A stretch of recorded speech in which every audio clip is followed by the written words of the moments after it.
that his voice was not as good a tool of any of the other prophets. It's just that we know very little about him. And for some of us, that's how we are. People think that you're not important because they don't know too much about you. They think that because they don't hear everything, they don't know everything, you don't expose everything, then you must not be worth nothing. Yes. You must not have much value, that somebody knows everything and is after you. It's good to remain hidden for a while. It's good to do what you're doing and not have, I tell most people, they say, where you been at, man? What you doing? I say, I'm around. I'm in stealth mode. I'm here, I'm there, but I'm just not on everybody's radar. You got to know exactly where I'm going, exactly what I'm doing, and be where I am to know where I am. But it's good to operate in stealth mode because you avoid more problems that way. You avoid a lot of drama that way. That's not in the Bible. I'm just telling you, that's just my practice. I stay in stealth mode. I don't tell everybody everything. I don't advertise everything because it's good to remain a mystery, an enigma. Book of Jonah, I'll begin in the first chapter, a few verses. I'll start around verse 11 while you're getting it. Jonah, the name, and his lineage is often argued where he's from because of who his mother is, who his father is, and many people don't know much about Jonah, but his name is significant because it is derived from the root word that means to oppress. And a dove as an animal that is usually held in oppression. It's usually captured by some master, some bird hoarder somewhere, and is released only when it's at the pleasure of its captor. Dove usually doesn't fly about regularly, it's not with freedom and liberty on its own, but it's usually kept in a cage until such a time. And then it's released. That's what Jonah means. That's what his name means. And it's usually released at the prey of someone else. A dove is usually released for someone else to find it and then try to attack it, try to capture it. Jonah, chapter 1, begin reading verse 11. In the beginning of this story, you can catch up to me. It says, verse 11, they then said to him, what shall we do to you, that the sea may be calm unto us? For the sea was wrought and was tempestuous. He said to them, take me up and cast me forth into the sea, so shall the sea be calm for you. For I know that for my sake this great tempest is upon you. Nevertheless, the men rowed hard to try to bring the ship to land, but they could not, for the sea wrought and was tempestuous against them. Wherefore they cried unto the Lord and said, we beseech thee, O Lord, we beseech thee, let us not perish for this man's life. Let us not lay lay not upon us innocent blood. For thou, O Lord, hast done as it pleased thee. So they took Jonah up and cast him forth into the sea, and the sea ceased from her raging. Then the men feared the Lord exceedingly, and offered a sacrifice unto the Lord, and made vows.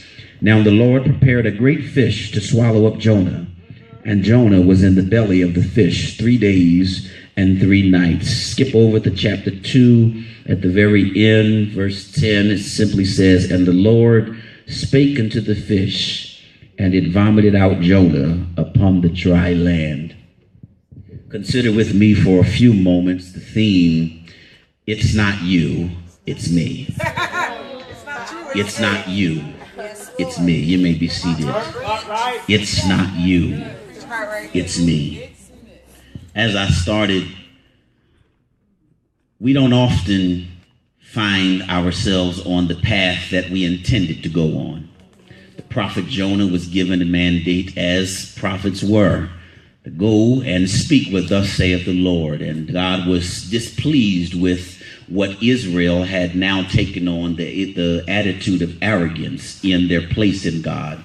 God had favored Israel so well and given Israel all that they wanted, and had put Israel in a position among other nations that they were jealous of them. Israel became puffed up in themselves and now stood with a kind of arrogance that God did not like, because now they were not showing what he wanted his people to show. I preached maybe a week or two ago about being identified as light and being identified as the church in what we're looking around and seeing that much of the church is not really the church. Many people who stand with thick collars and blinged out cross, long robes, and a whole lot of regalia, they're not really representing the church. Yes. Most people who put on titles of bishop and apostle and this and that are not really representing the church. In many conversations, you will find that a lot of reasons people don't come to church is because of what they've seen represented as the church should not be. Many times what they see and what they hear are things that do not line up with what the word says we should be as the church. And this is why God was displeased with the people in Nineveh. He said that you are not what I want you to be. And now you are being a misrepresentation, and I need to send word to you in all fairness to let you know of my displeasure. I need to let you know that there is judgment on the horizon, that if you don't do what you need to do, that I need you to know what I'm going to do. And he sent this message to the prophet Jonah. Jonah, knowing God to be God, knowing that there is a merciful side to God as much as there is a wrath side. And he knows that God is always doing good, always going for the underdog, always lifting somebody up who's down, always changing his mind when he said he's going to do. I don't know about you, but I'm glad that there were times when God changed his mind about how he felt about me. Times when I needed to be dealt with sternness and with discipline. Times when I needed to get exactly what I learned, what I deserved. I'm glad that God changed his mind and said, I'm going to give him another chance. I'm going to give him another opportunity. I'm going to give him one more day. I'm going to give him one more time. I'm going to give him one more chance to come back and be what I need him to be. There were times when I'm glad God changed his mind, but this was the reason Jonah seemed to back away from his assignment. It wasn't that the assignment wasn't good. It wasn't that he could not fulfill it. It wasn't that he did not have the wherewithal. There were sometimes we step away because we think God can't use me because I don't have it in me. God can't do this in me because I don't have what it takes. I don't have what it takes to do the business. I don't have what it takes to write the book. I don't have what it takes to open this up. I don't have what it takes. And we'll step away because we think this won't happen. This wasn't Jonah's problem. Jonah's problem was, if I go, you're going to change your mind and I'm going to look stupid.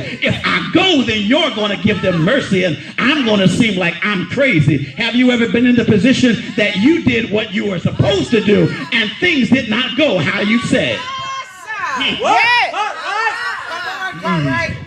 Jonah said, I don't want to go, not because I'm incapable, not because I heard wrong, but because I know you good enough to know.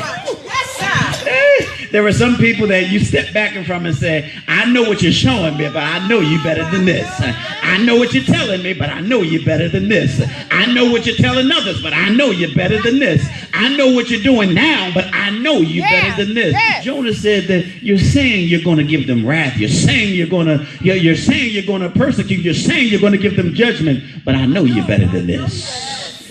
Jonah went on his own way and went in the opposite direction, found himself on the ship with some others who were going in the right direction. I'm going to pause here because many times in our lives we find ourselves with the right crowd on the right path, but going in the wrong direction. Because somebody else is going in the direction that is intended for their life. We think that we're supposed to be with them and find ourselves troubled on every side, find ourselves stressed in our minds, wondering, it seems that they're doing good, but I'm not. It seems that they're prospering, but I'm not. It seems that they're getting along, but I'm not. What is it about this journey? Jonah found himself on this ship, at the bottom of the ship, resting, asleep, and the storm breaks out. Those who are on the ship going on their direction, on their way to Tarshish, they're looking like, what? We've been on these seas before. We've sailed at this time before. And I'm no stranger to storm. I know what storm feels like. I know what storm looks like. I know it's how to deal with storm. I know what it's like to mess with storm, but this doesn't feel like my storm. Yeah. Have you ever said, I know what it's like to struggle, but this ain't my struggle. I know what it's like to be hurt, but this ain't my hurt. I know what problems are, but these aren't my problems. At times you got to stop and look around and say, I know what it's like to deal with trouble and circumstances, but this ain't mine. This ain't mine. This is where they found themselves. They said, we're in a storm, but this is not our storm. We're on the right path in the right direction, and we're encountering trouble that's not my trouble. It's not associated with me. It shouldn't be what I'm going through now. And they looked around. There was a man that came on board with us, and he said that he was a Hebrew. He said that he was a follower of God, and maybe he knows what's going on. Is there anybody in your life that every time that it seems that they're going through a storm, they say, well, you're a Christian, right? Well, why don't you tell me what's going on? You're a believer. You pray, right? Why don't you tell me what's going on? They went to Jonah, and Jonah said, well, yeah, I happen to just be a stowaway. And, well, what they said, what shall we do with you? Maybe you've never heard that in your life, that when things seems to not line up with somebody else, that when you're in one direction and they're in another, and y'all come together and they find out that things ain't really meshing like we wanted to, what am I going to do with you?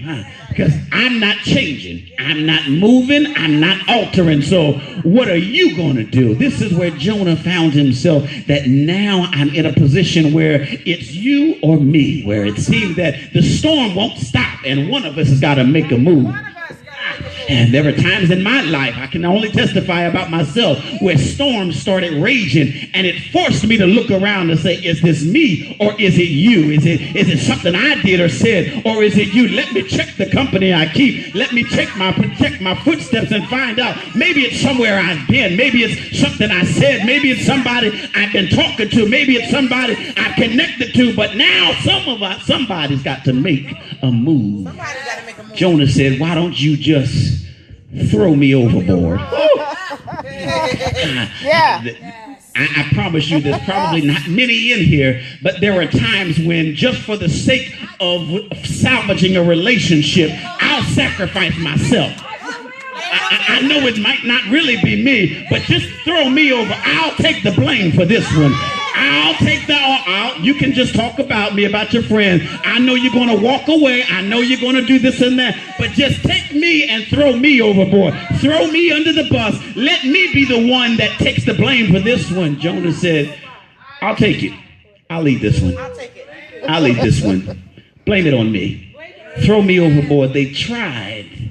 This text says they rowed a little further, trying to bring the ship to land, trying to weather the storm, trying to go on no matter what the difficulty. And I've learned that when it's time to separate, you got to just be okay with separating. Because the longer you try to endure storms because of somebody or something you're connected to, and it's not supposed to be with you, for you, and it's not the plan for your life, you will run the risk of ruining more in and around your own life that you will need. Yes. Come here, Apostle Paul. He was a prisoner on the ship on the way to get judgment, on the way to court, and he was on the ship, and they were encountering a storm, and they told him, we know that this storm is not natural. What should we do with you? But they started throwing out the things they need. They started throwing out supplies. They started throwing out food. They started throwing out the things they need to live with. And Paul says, stop throwing everything away. Everybody on here is going to live. You got to know when to toss things away and when to keep everything together, when to discard what's not needed, and when to salvage what you can use. Jonah says down in verse 13, they rowed hard to bring the ship to land. They cried unto the Lord and says, what are we going to do now? What should we do? Should we come to land? Should we throw him aboard? Should we stop? Tell us what to do. 16 says, the men feared the Lord and offered sacrifice and made vows. Then they threw Jonah overboard. Verse 17 is where we take our point. Lord prepared a great fish to swallow up Jonah. Jonah was in the belly of the fish 3 days and 3 nights. This is also is known as a typology of Christ because he is considered dead for 3 days and then he is resurrected 3 days later. In studies, I've learned the term, there's a term in theology, it's called infralapsarianism. It is the limited footing of God. It is what is called in Calvinism, it is when you have freedom, but only delegated freedom. All right. I have a little dog about yay high. His name is Shane. I used to walk him in the park near my house, and every now and then I take him off the leash and let him run rampant around the park, wide park. And this one day he went and wouldn't come when I told him to come back. And there was a couple other larger dogs, like Pit Bull and this other dog. And he ran and got connected up with them. And this big dog started bullying Shane around. And I tried to go grab Shane, but Shane wouldn't listen. And the big dog started walking out the park. And I'm walking literally around the neighborhood for about 20 minutes trying to get this dog to let Shane go.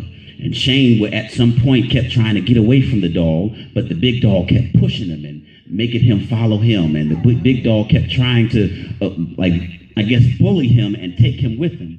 So Shane, innocent little dog, doesn't know any better. He's following this dog, and I'm following them up and down the street because people are running, seeing 3 stray dogs just running down the street. And I'm on the other side of the street because it's a pit bull with no owner, and I'm not running up to it. Amen.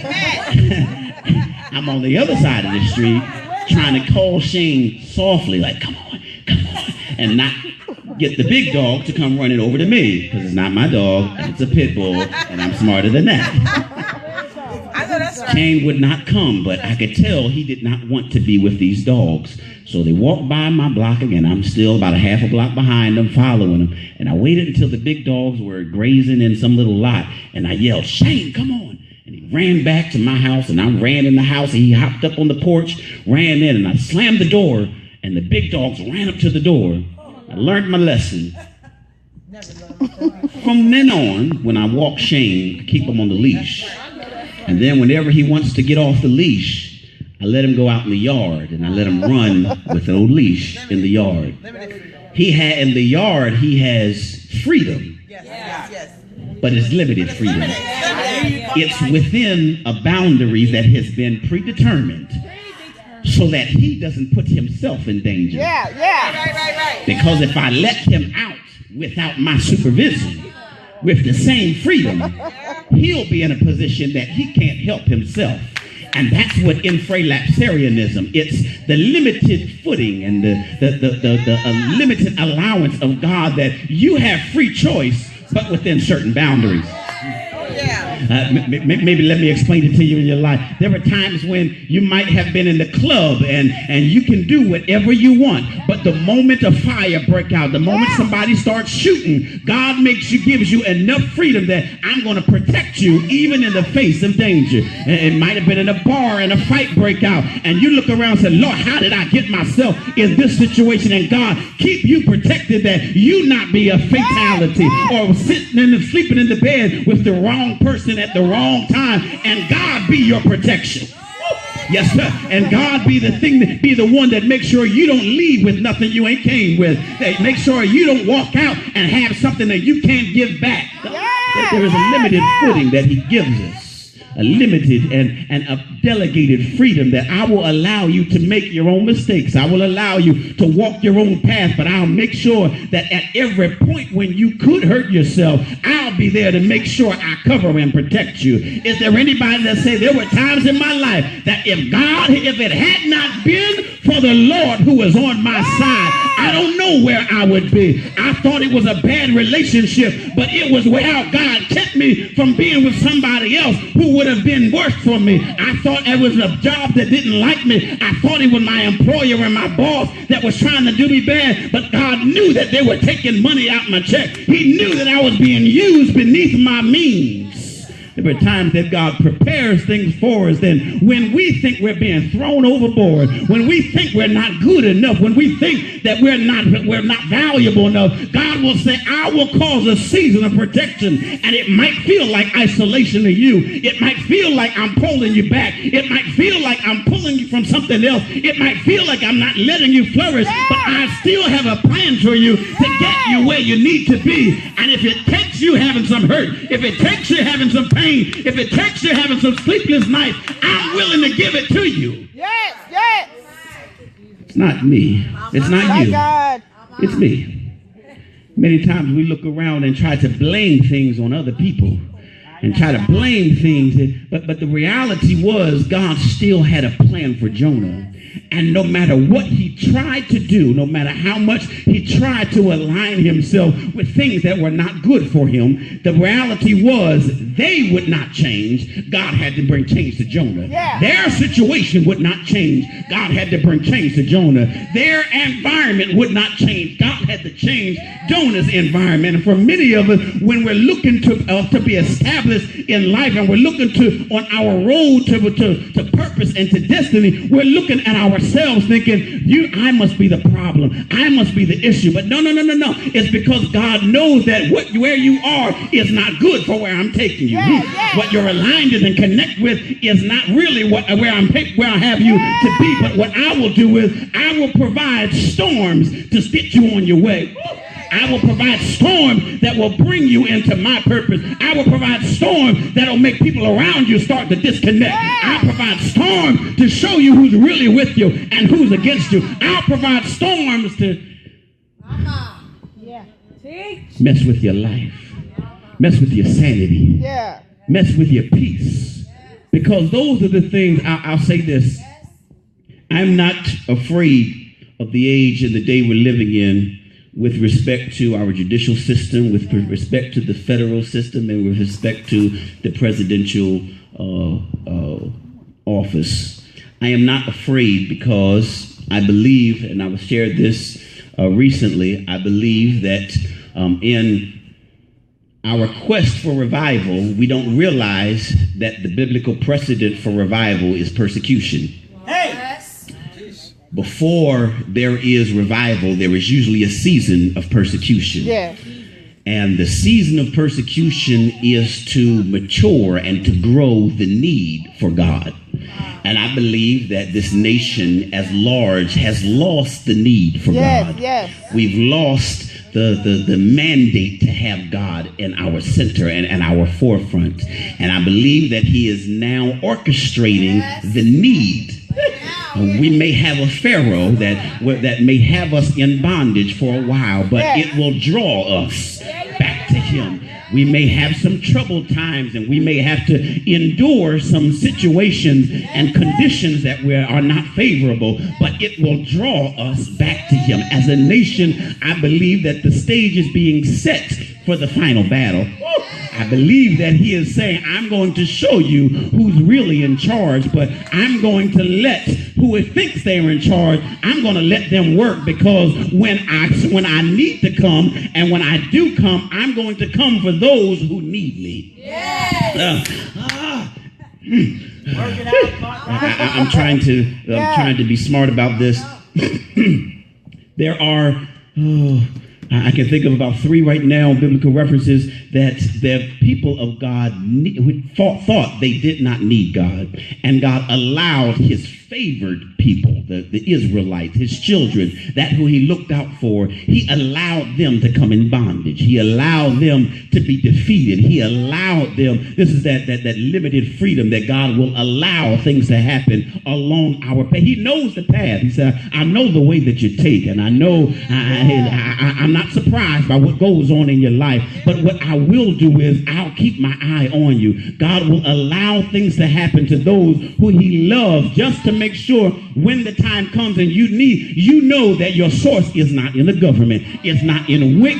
It's not in Social Security. It's not in your paycheck. You know that when you need, I will provide you what money can't buy you. You can have an empty bank account and I'll still give you a favor. You can have no car and I'll still make sure you get around. You can have no house and I'll make sure every night you sleep will still be a covering over your head. When the time comes, I'll make sure that my people are taken care of. Unfortunately, America has gotten to a place that we believe we are greater when we start to redefine what God has already instituted and what he has already defined. Then I believe that we are on the wrong path. I believe that for many of us, the church has aligned ourselves with people who are on a path going the opposite direction that God has intended for us to go. The intention for Jonah was to take a message to a people that needed, but Jonah took out his own pocket. This is a little side note. God would have already provided travel fare for Jonah for free, but Jonah had to pay to go the opposite way. Many times when we're going in the opposite direction that God has for our life, it costs us what we would not have cost us. God will send you, I'll send travel arrangements. I'll make sure you get to float on to Nineveh, but you're going to have to pay to go to Tarshish. You're going to have to pay. Text says that Jonah paid. Jonah had to pay to get on the ship and go in the opposite direction. But when it came time to get to Nineveh, God provided the way. And it wasn't the nicest way. If you read all of chapter 2, you'll find that the belly of this fish was described as the belly of hell. It was described as him being swallowed up and not knowing what was going on around him. Him being encompassed and not being able to describe where he was or what was in front of him. Many times in our life, we can feel like that we are swallowed up and I can't tell my coming from my going. I can't identify what's in front of me and what's behind me. I have nobody else with me, and all I can do is pray to God. This verse, the whole chapter 2, was Jonah praying to God, understanding that I got myself into this. It wasn't them, it was me. I put myself in this position. I put myself in this predicament, and all I have to do is make my rights wrong with you. It's not with anybody else. It's not with Nineveh. It's not with Tarshish. It's not with the sailors. All I have to do is get aligned with what you have for my life. Verse 2 in chapter 2, verse 9 says, but I will sacrifice to thee with the voice of thanksgiving, and I will pay that I have vowed. Salvation is of the Lord. And the very next verse says, and the Lord spake to the fish, and it vomited Jonah onto dry land. I preached a sermon from this very text another time, and our sermon topic was, you make me sick. And because there are some times that the things that have swallowed us up oftentimes hold us longer than it's intended, and we can get comfortable in a place that was supposed to be seasonal, and we make it permanent. We were supposed to just get me to where I know I met this person, and they were supposed to be an assignment, but now I've made them an attachment. I was supposed to just be here for a short time, and now I've made my home there. I was supposed to just be passing through with this job, with this relationship, with this home, but now I've gotten too comfortable, and now God has to create the right environment for it to get rid of me. Because God will make things not just hard for you, but if he intends for you to move forward and to progress in life, he will make things hard for whatever's holding on to you. Can I have somebody that say, I'm glad God made him give me up. I'm glad that God made her break up with me. I'm glad I was too much for you. It wasn't you.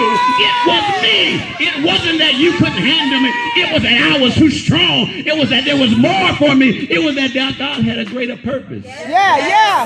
And every now and then, I will make things hard for whatever is trying to hold on to you. I'll make things hard for that job where they can't keep you. I'll make things hard for that relationship where it can't hold you. I'll make things hard in that community that you can't stay there. It will have to spit you up. It will have to let you go. It will have to release you because there was still an assignment. While Jonah was wallowing in the pity and fixing his mouth he did not realize God was already making provision to get him to where he was.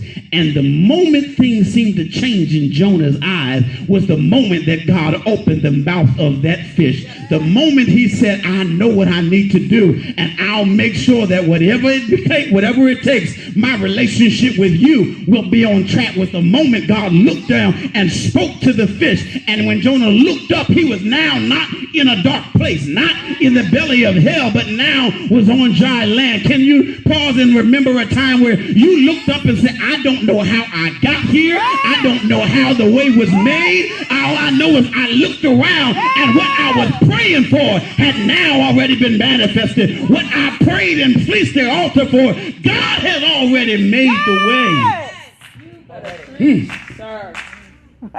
And so the people of Nineveh, this is where we'll draw the conclusion.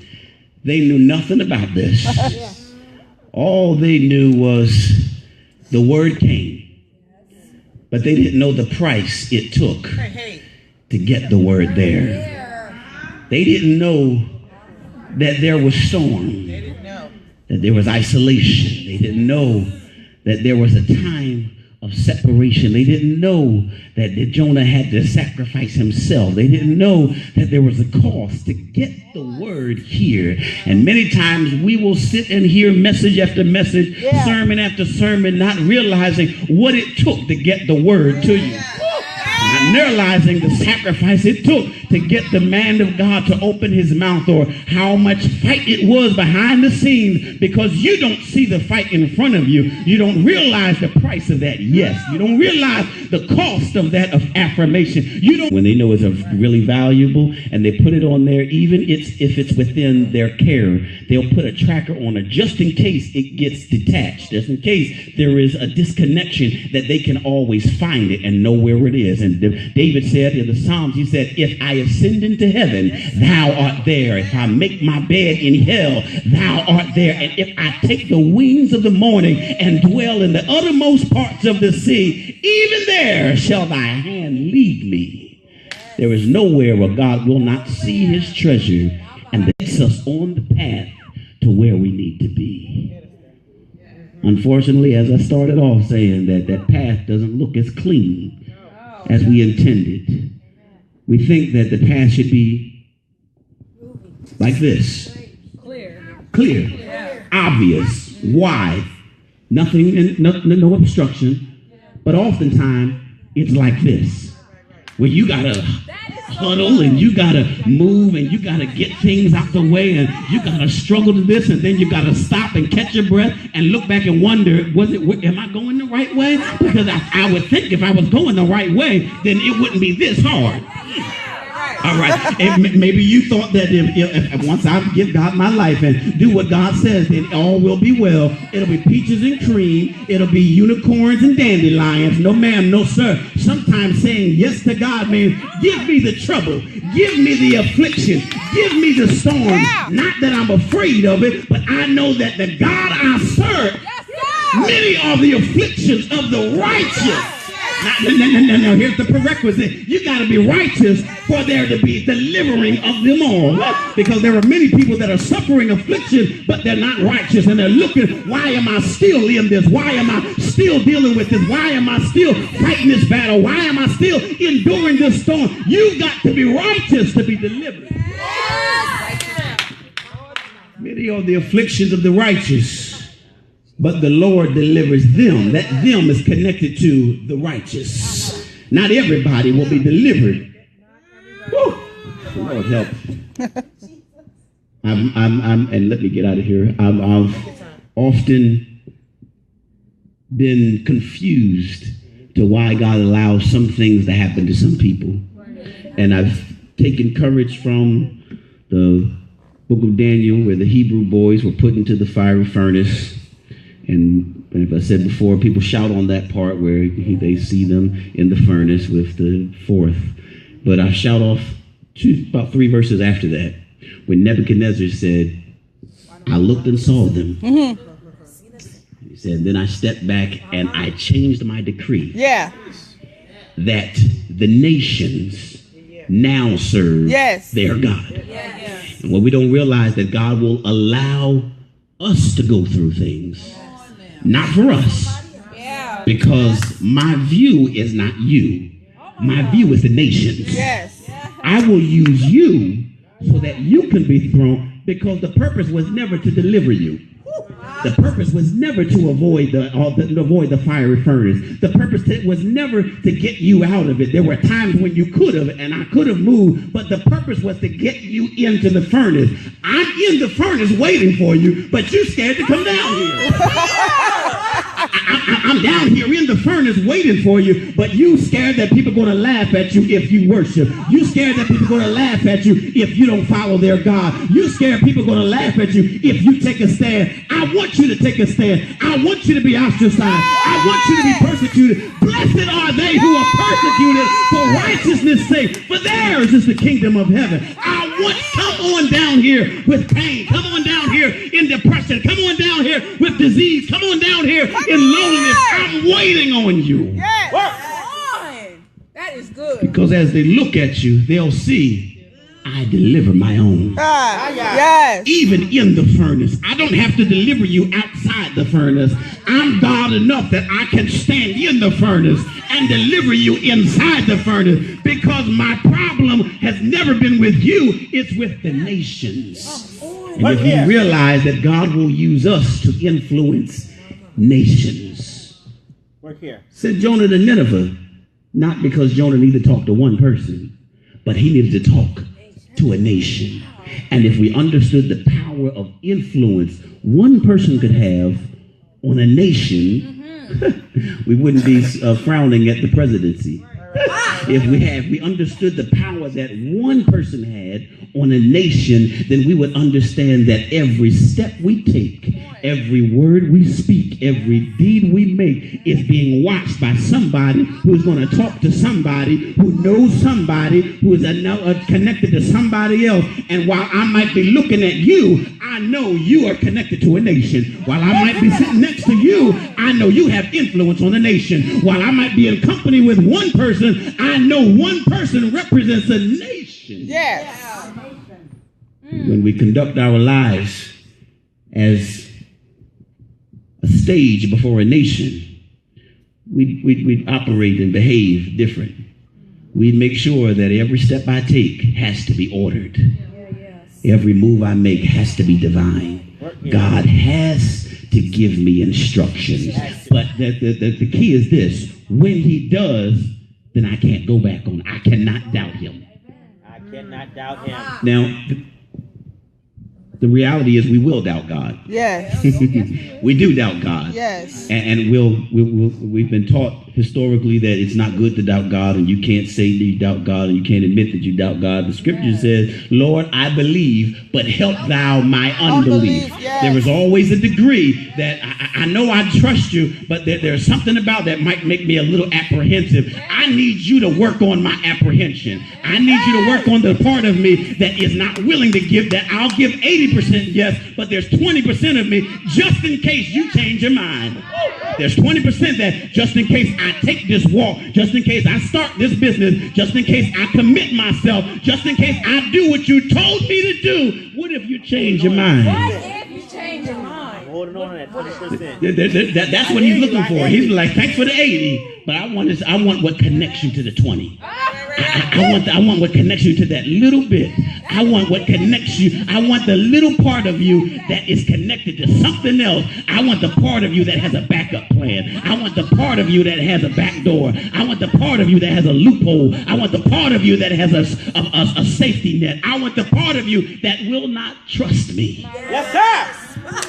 The part of you that will take out of your own money and go in the opposite way. The part of you that will run from the assignment. The part of you that will sacrifice yourself in the midst of your friends. I want that part of you.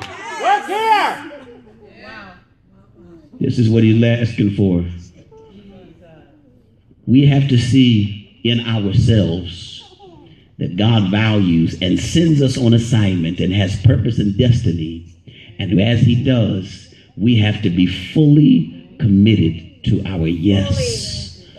Fully committed to our yes. Partial obedience is total disobedience. Yes, yes, yes. Partial obedience is total disobedience. You can't do some of what he says because there's a reason for all of what he says. And I often say it, comprehension is no prerequisite for cooperation. You don't have to understand what he's saying or why. All you have to do is do it. If he says go walk through the wall, you don't have to say, well, Lord, that's a wall. But I believe that God says walk through the wall. By the time I get there, somehow the chemical matter of that wall is going to miraculously break down, that he won't send me on assignment that I don't have the wherewithal within myself to do. If he told me to do it, he knows what I got in me. If he told me to start it, he knows that I can finish it. If he told me to go, he knows I can make it. If he tells me to say it, he knows my mouth will open up. If he tells me to handle it, my hands will not be removed from it. When we fully commit ourselves, we will see the blossoming manifestation of his word, because it won't just be his word, but it will be his word being matured. Whenever God does something, he expects it to mature and to reproduce in like manner. He did not just create one orange and expect there to be one orange in all of the world forever. I'll create an orange, and within that orange, I'll put 100 seeds, because that one will now be a nation of oranges. I'll create one apple in the beginning of time, and that one apple will then be all the apples for the rest of time. I'll put one man on the earth, and that one man will become a nation on the earth, because there is always more in us. But we might not always see it. We might not always feel it or know it. But when he puts in us and gives us purpose and assignment, we have to make sure we are good stewards of what he put in us. Good stewards of his assignment. Good stewards of what he needs us to be. I submit to you today that if we are to be fully committed, it may take some isolation, may take us being in what might be felt, we can describe as the belly of hell. It may take a season of being lonely. It may take a season of discomfort. It may take a season of not knowing if we're coming or going. But if we trust God's word, we often celebrate Peter for getting out of the boat and walking on water, and all the rest of the disciples stayed in the boat, and they were too scared, and they didn't know what to do. And Jesus said, go to the other side and I'll meet you there. We celebrate, he got out on faith and had a miracle, but he got out because he didn't believe. You'll read the text. Peter said, Jesus, if that's you, tell me to come to you. Jesus never told him to come. Jesus said, it's me. But often when contrary winds start blowing and in storms, what we recognize as Jesus, suddenly we don't even know.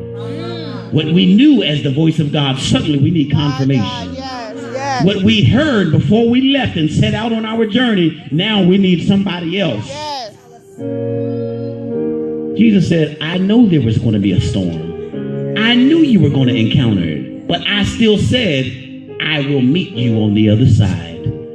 Many times we're willing to step out the boat to be a miracle, but sometimes the hardest thing is to be obedient in a storm. Lord, get me out, send me a way of escape.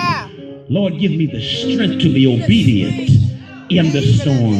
Whether it's a whole ship or broken pieces, help me to hold on to whatever it is. Broken pieces still float.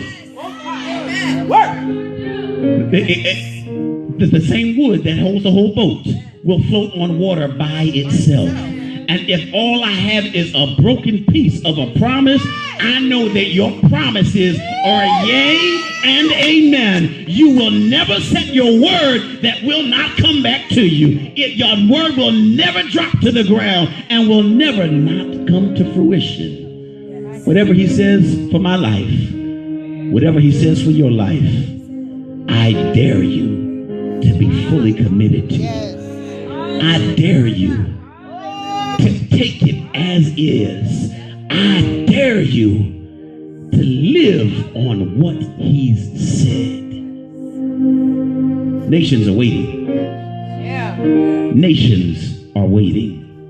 And they may never know the value of what it took for you to get there. But all you have to do is God saw value in you to get you there. God saw the worth to put you where you needed to be. No matter what the path, no matter what the struggle, he intended it. Tell somebody, it's not you. It's not you. It's me. Me. It's not that you didn't, there wasn't nothing wrong with you. It was me. He had his eye on me the whole time. He was taking care of me the whole time. His interest was in me the whole time. I didn't like it. It didn't feel good. But it was me the whole time. Stand to your feet.